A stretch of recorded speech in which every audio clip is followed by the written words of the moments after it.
قرر تک، اور بے شک اللہ جو تم عمل کرتے ہو خوب خبر رکھنے والا ہے۔ یہی وجہ ہے کہ بے شک اللہ وہی حق ہے، اور بے شک جن کو وہ پکارتے ہیں اللہ کے علاوہ وہ سب باطل ہے، اور بے شک اللہ وہی بلندیوں والا بڑی شان والا ہے۔ سورہ لقمان کی آیت نمبر 29 اور 30 یہ دو آپ حضرات کے سامنے پڑھی گئیں اور ترجمہ ہوا ہے۔ پچھلی آیت کریمہ کے اندر رب کائنات نے ارشاد فرمایا تھا کہ اللہ تبارک و تعالیٰ کے کمالات اتنا ہیں کہ اگر ساری دنیا کے سارے درخت کلمے بنا لیے جائیں اور سارا پانی سیاہی بنا لیا جائے تو اللہ تبارک و تعالیٰ کے کمالات کو لکھنا شروع کر دیا جائے اور سیاہی و قلم اس سے 7 گنا ڈبل کر دیے جائیں تو تب بھی یہ کلمیں ٹوٹ جائیں گی،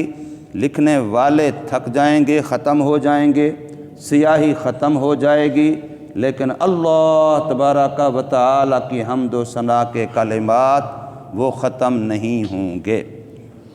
اب اللہ کے کمالات ہی میں سے ہے کہ رب کائنات نے سورج کا، چاند کا، رات کا، دن کا کیسا نظام بنایا کہ صدیاں گزر گئیں، جب سے بنا آج تک 1 سیکنڈ میں کبھی اس نظام میں کوئی فرق نہیں آیا۔ تو انسانوں کو سمجھایا جا رہا ہے کہ تم سورج کی پوجا کرتے ہو، بہت بڑا طبقہ انسانوں کا سورج کی پوجا کرتا ہے، اور پہلے تو مستقل پجاری زیادہ ہی ہوتے تھے، تو تم لوگ سورج کو خدا مانتے ہو، اور وہ اللہ کے حکم کا اتنا پابند ہے کہ جب سے اللہ نے اس کو جس نظام پہ لگایا ہے 1 سیکنڈ بھی وہ رب کی نافرمانی نہیں کرتا۔ تو تم کیسے عجیب ہو، جو تمہارا خدا ہے وہ تو اللہ کے حکموں کا اتنا پابند ہو اور تم خدا کا ایک حکم نہ مانو۔ اگر چاند کی پوجا کرتے ہو تو جب سے اللہ نے چاند کو بنایا اور اس کو جس نظام پہ لگایا آج تک اس کے طلوع میں، غروب میں، اس کے مطالعے میں 1 سیکنڈ کا بھی فرق نہیں ہوا۔ جس کام پہ اللہ نے لگایا وہ اسی کام پہ 100% عمل پیرا ہے۔ رات ہے، دن ہے، کتنا بڑا رات کا نظام ہے کہ پوری دنیا پہ چھا جاتی ہے، کتنا بڑا دن کا نظام ہے کہ پوری دنیا کو روشن کر دیتا ہے، لیکن اللہ نے جو نظام بنایا رات اور دن کا، اس پر دائمی جنتریاں بنا دیں علماء نے، لوگوں نے، ماہرین نے،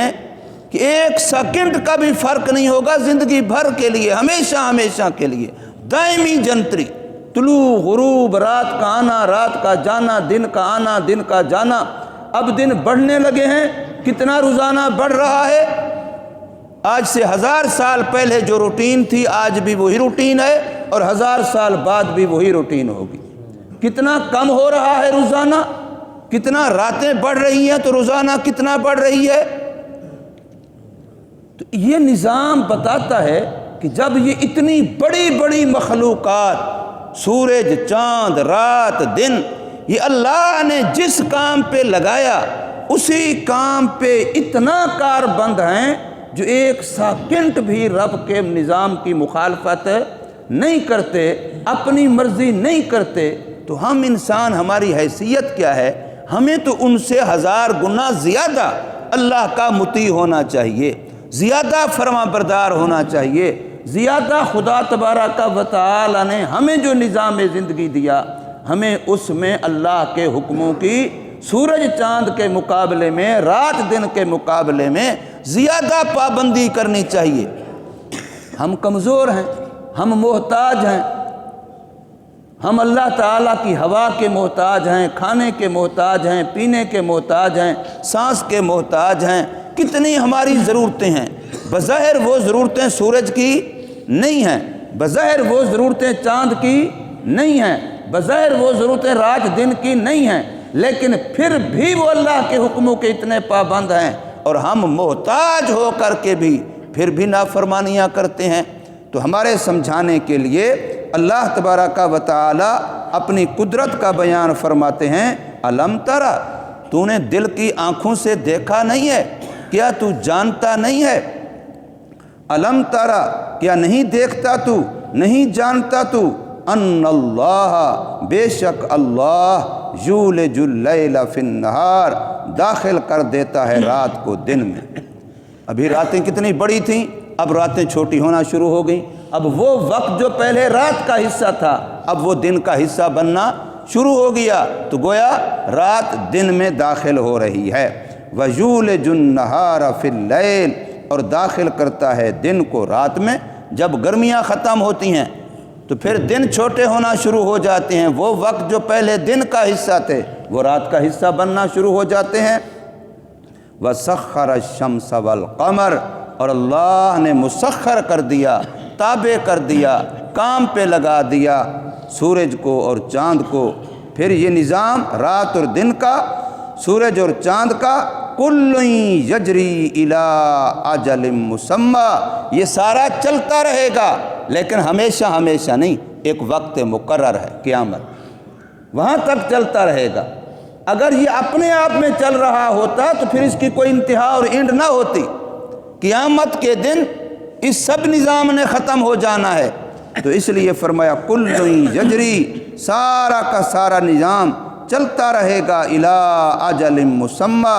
ایک وقت میعاد مقررہ تک۔ وَأَنَّ اللَّهَ بِمَا تَعْمَلُونَ خَبِيرٌ، پکی بات ہے جو بھی تم عمل کرتے ہو اللہ ان کی خوب خبر رکھنے والا ہے۔ تمہارا کوئی عمل بھی اللہ سے پوشیدہ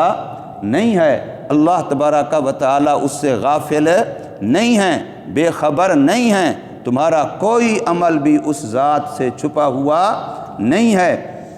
یہ عقیدہ بڑا ضروری ہے۔ یہ عقیدہ جتنا بندے کا پک جاتا ہے اتنا بندے کا آخرت کا فائدہ تو ہوتا ہی ہوتا ہے، لیکن دنیا کے اندر بھی امن قائم ہوتا ہے۔ جب پتہ ہو کہ میرا اللہ دیکھ رہا ہے، اب چور چوری نہیں کرے گا،